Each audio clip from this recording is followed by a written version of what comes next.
नमस्कार, आदाब, स्वागत है आप सभी का। आप देख रहे हैं NTS न्यूज चैनल। वक्त हो चुका है दिन भर की बड़ी खबरों का, तो आइए एक नजर डाल लेते हैं दिन भर की बड़ी खबरों पर फटाफट अंदाज में। लौट आया कांग्रेस का बब्बर शेर, आते ही लगा दी मोदी शाह की लंका। भाजपाइयों में मचा हड़कंप, कांग्रेस खेमे में जश्न का माहौल। आगे बढ़ने से पहले वीडियो को लाइक कर लें, चैनल पे नए हैं तो चैनल को सब्सक्राइब कर लीजिए, साथ में बेल आइकन भी प्रेस कर लीजिए और वीडियो को ज़्यादा से ज़्यादा लोगों में शेयर कीजिए। और आप किस राज शहर से न्यूज को देख रहे हैं कमेंट में जरूर लिखिए। पूर्व मंत्री संपत सिंह आज दोबारा कांग्रेस में होंगे शामिल, जानिए क्यों छोड़ी थी पार्टी। जी हां, पूरी जानकारी आपको विस्तार से देंगे, वीडियो को अंत तक जरूर देखें।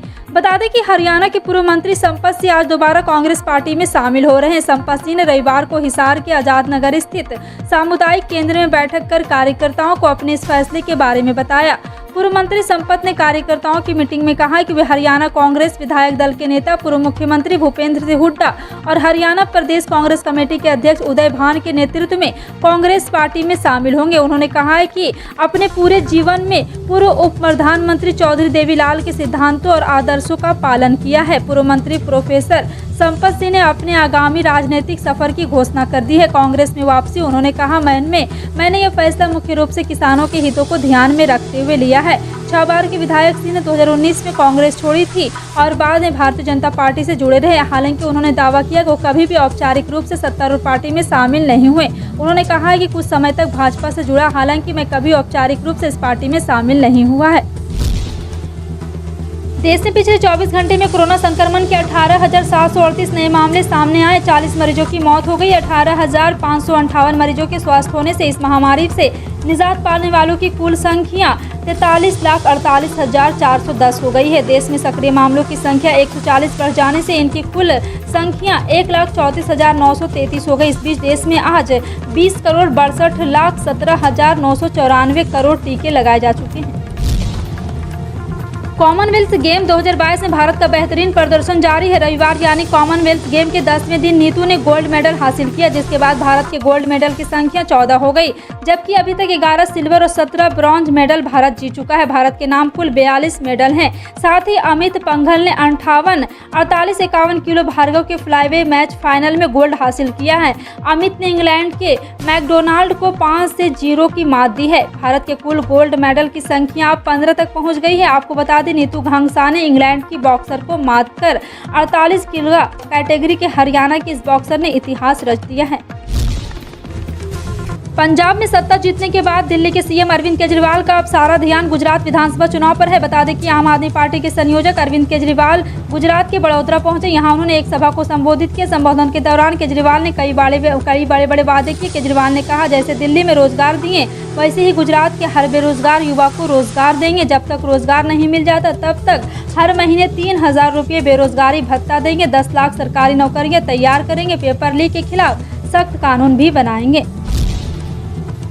हरियाणा के सहकारिता मंत्री डॉक्टर बनवारी लाल ने कहा है कि सीएम ने किसानों के लिए वन टाइम सेटलमेंट स्कीम लेकर आया है। 31 मार्च 2022 तक जिन्होंने अपना लोन नहीं दिया है उनको इसके माध्यम से एक मौका रहेगा। वहीं जो किसान मर चुके हैं उनको 100% ब्याज में छूट मिलेगी। केवल मूलधन जमा करवाना होगा। पेनाल्टी समेत दूसरी राहत भी दी जाएगी। सहकारिता मंत्री ने कहा, जिन किसानों ने ऋण लिया था वो उनकी मौत हो चुकी है, उनका 445 करोड़ की राशि बनती है, जबकि दूसरे किसान है 2069 करोड़ की राशि ड्यू है।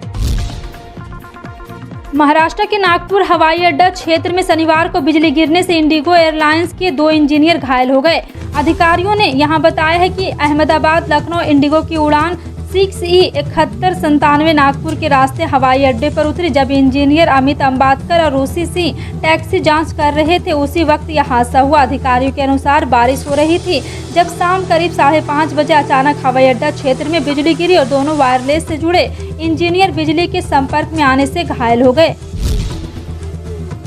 मणिपुर सरकार ने रविवार से 5 दिनों तक के लिए गलत खबरों और अफवाहों को रोकने के लिए मोबाइल इंटरनेट सेवाओं को प्रतिबंधित कर दिया है। जी हां, आपको बता दें कि मोबाइल इंटरनेट सेवाएं बंद करने के साथ ही विष्णुपुर और सुरचांदपुर में अगले 2 दिनों तक धारा 144 लागू कर दी है। पुलिस का कहना है कि इन इलाकों में कानून व्यवस्था और शांति बनाए रखने के मकसद से ये कदम उठाए गए हैं। एच ज्ञान प्रकार विशेष महासचिव ने शनिवार को जारी आदेश में कहा कि मणिपुर के पुलिस महानिदेशक ने उन्हें राज्य में हिंसा के बारे में बताया है कि कहा है कि स्थिति नियंत्रण में नहीं लाने से बिगड़ भी सकता है।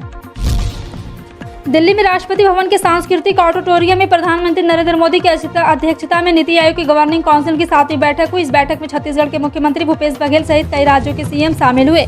मुख्यमंत्री बघेल ने बैठक में राज्य की योजनाओं के मद्देनजर अपनी बात रखी। प्रधानमंत्री मोदी ने छत्तीसगढ़ की गोधन न्याय योजना का जिक्र भी किया। छत्तीसगढ़ के मुख्यमंत्री भूपेश बघेल ने कहा, बैठक में प्रधानमंत्री ने विशेषकर गोधन न्याय योजना का जिक्र करते हुए कहा कि गोबर से तैयार हो रहे वर्मी कंपोस्ट खेतों की उत्पादकता बढ़ाने में सहायक है। उन्होंने कहा कि ये किसानों के हित में अच्छी योजना है।